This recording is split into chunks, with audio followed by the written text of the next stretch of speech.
They began long before the first fist met the first jaw. They began in the quiet places where myth and habit were forged, in the slow accretion of choices that made each warrior what he would be.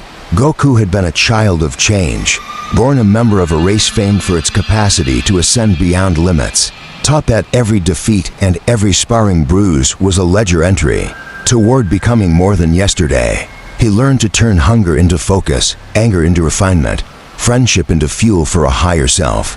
Juggernaut Cain Marco had been forged by a different alchemy, a curse that felt like fate seared to bone, an eldritch empowerment that promised immovability, and the sanctity of inevitability. Where Goku's identity was motion and becoming, Juggernaut's was stillness made absolute, a cosmic declaration that once said, nothing could unsee him. The world that would host their clash trembled because both philosophies had teeth. Small towns spoke of strange meteors and golden light. Battlefields whispered about a man whose boots left scorch marks like vows, and an unstoppable colossus who plowed through mountains as if they were courtesy. Far from spectacle, the true arena was a philosophy.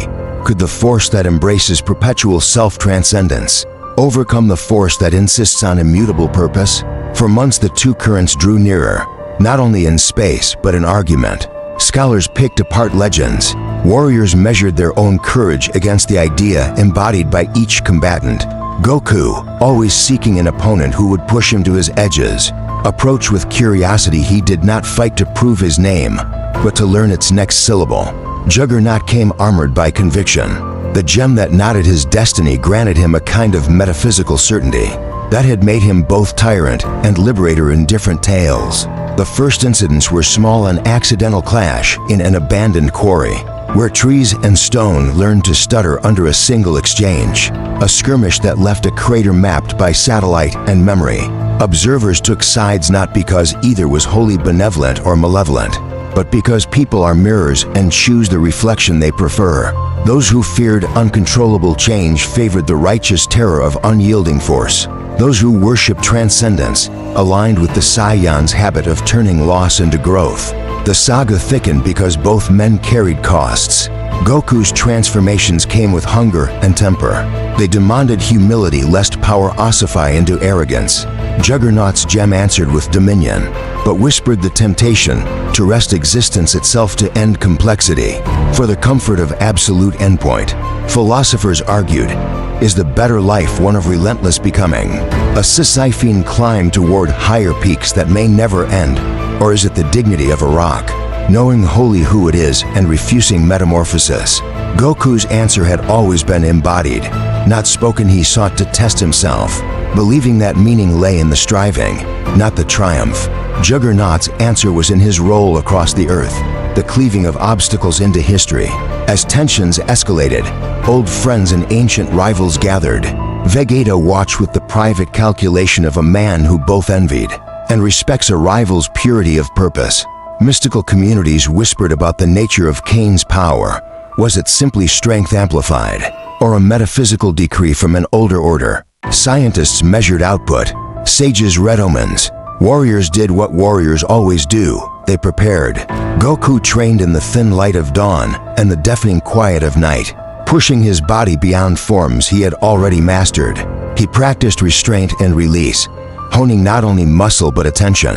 He cultivated the split-second clarity and instinctive presence of mind, where experience becomes an extra sense.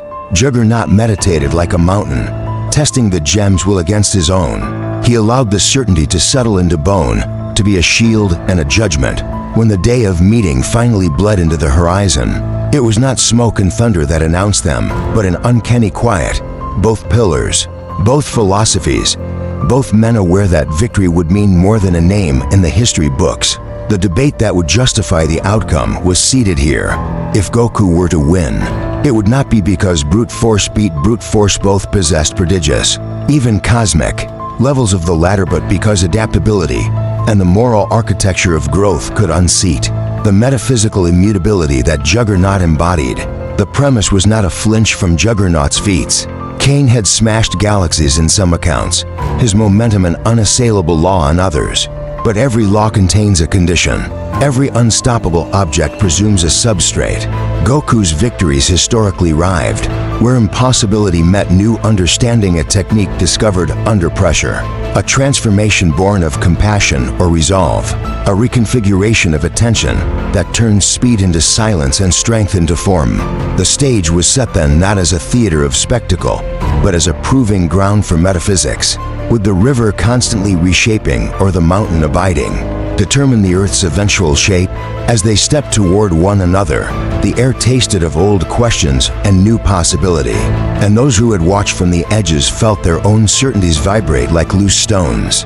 The argument that would justify the final verdict was alive in their every breath, and the first blow would be a sentence in a larger philosophy where adaptability, attention, and the capacity to change the rules of engagement themselves might yet overturn what was claimed to be immutable.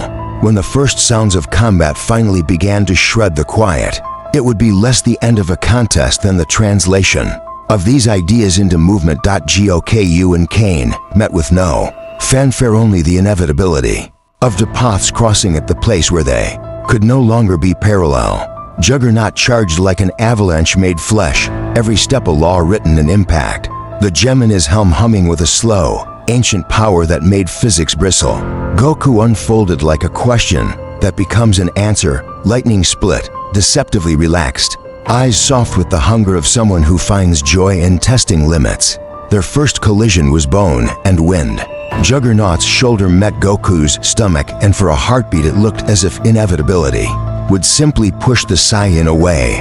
Instead, Goku flowed, converting force into angle, sliding Juggernaut's momentum with a tiny pivot learned on a remote mountain years ago. The crowd, if such could be called, that was stunned. Juggernaut's strength was unassailable in the old sense. He carved continents where he strode. Yet Goku's victories had never been merely about matching strength. They were about altering the frame. He shifted frequency using instant transmission to vanish and reappear at infinitesimal vectors, striking where armor met joint, where momentum could be interrupted without a contest of raw power. Each time Juggernaut plowed through obstacle and man, Goku did not simply stop him. He translated him, bending momentum into a tool to redirect Kane's own certainty. The philosophical heart of the fight pulsed in these movements. Juggernaut's belief in an immutable path allowed him to build unstoppable charge, but it also made him predictable in a way adaptability could exploit. Goku, by contrast, made unpredictability a virtue. His transformations from Super Saiyan to Ultra Instinct were not mere power levels, but reorganizations of attention and being. At Ultra Instinct's edge, Kane's blows sometimes passed through air that had already decided not to be hit, and the Saiyan's counters were less strikes than edits to reality's draft. But Juggernaut was no simple obstacle. When anger and certainty burned together, he became a force of narrative inevitability, shrugging off assaults that would fell gods. He absorbed planetary impacts as affirmations of his will, and his counterattacks leveled cities. The balance teetered because Goku's compassion complicated the calculus. He did not simply seek to annihilate. He sought to awaken. In one crucial sequence, Goku, sensing the moral stillness behind Kane's charge, spoke mid-combat not as a parley, but as a needle reminding Juggernaut of the man beneath the mantle, of choice and the power to alter destiny not by overturning it, but by refusing to be limited by it. That act was not soft, it reframed. Kane, surprised, hesitated the fraction necessary for Goku to slip into a technique that was as much a syllable of attention as it was force, a strike that aligned his ki with the lay of momentum itself, not to smash but to translate, turning Juggernaut's unstoppable roll into an arc that threw him into the gravity well of his own doubt. As the fight reached crescendo, Goku pushed further not by piling strength upon strength, but by changing the terms. Ultra Instinct gave him an intuitive space beyond reaction. In that space, Juggernaut's immutability was no longer an axiom, but a hypothesis. Goku tested it, found the limits, and then expanded them.